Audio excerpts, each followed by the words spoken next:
जय श्री राम। परम प्रेम मेरे भाई बहन, गजानन गणेश भगवान की जय।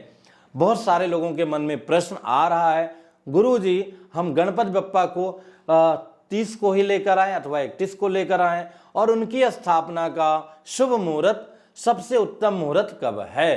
तो मेरे भाई बहन, मेरा निवेदन है कि एक दिन पहले 30 को ही लाना उत्तम रहेगा।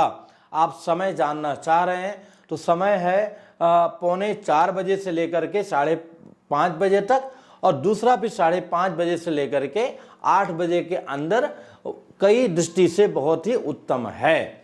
और रही बात, बहुत खुशी की बात ये भी है कि इस बार जो है दिन में 3:35 पर, मतलब 30 तारीख को 3:35 पे ही चतुर्थी तिथि प्राप्त हो जाएगी।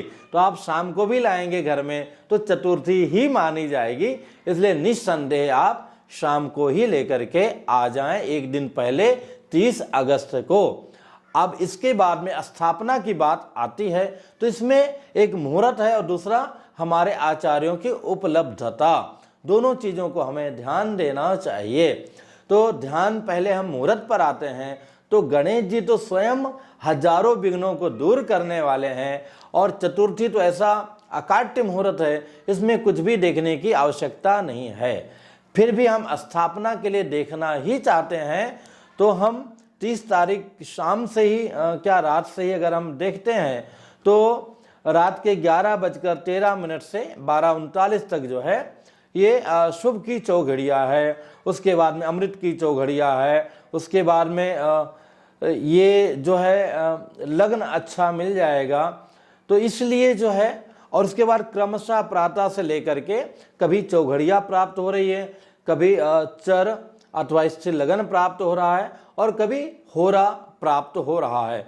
तो ऐसा मिला जुला करके कहीं कोई चीज़, उसी प्रकार से जैसे हमें जिस व्यक्ति से काम बनाना होता है, कोई व्यक्ति बहुत सुंदर होता है, कोई व्यक्ति का गुण बहुत सुंदर होता है, बहुत गुणी होता है, देखने में वो थोड़ा अलग भले ही लगे, जैसे कि महामहिम राष्ट्रपति जी जो हैं कितनी गुणी हैं, तो सामान्यतः लोग अलग तरह की सुंदरता की चर्चा करते हैं, पर उनके गुण के आगे और उनके पद के आगे आज हम सभी लोग उनको जय जय सिया राम करते हैं। एक गौरव जो है अंदर में भाव जगता है।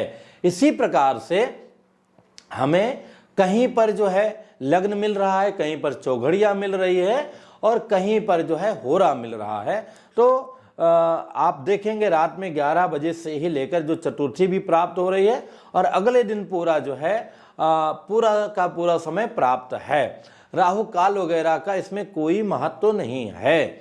दूसरी बात, कई सारे वेबसाइट में जो एक ही समय दिया है, आई थिंक 11 बजे से लेकर के और 1 बजे के अंदर का समय दिया है, तो वो जय जय सिया राम, वो उसका कोई विशेष मैंने देखा तो उस समय कोई स्थितियां नहीं है। वो मध्याह्न काल को लेकर के, उस चीज़ों को लेकर के उन लोगों ने लिखा है, तो ऐसा कुछ नहीं है।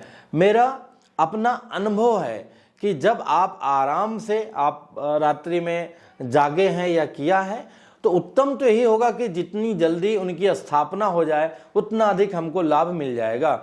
मेरा तो यहाँ तक निवेदन रहता है कि 30 को ही, चूंकि उस दिन तीज भी है और संध्या वेला में चतुर्थी प्राप्त हो रही है, तो वहीं से आप उनकी स्थापना पूजा कर सकते हैं, ताकि अगले दिन पूरा चतुर्थी का आप लाभ ले लें।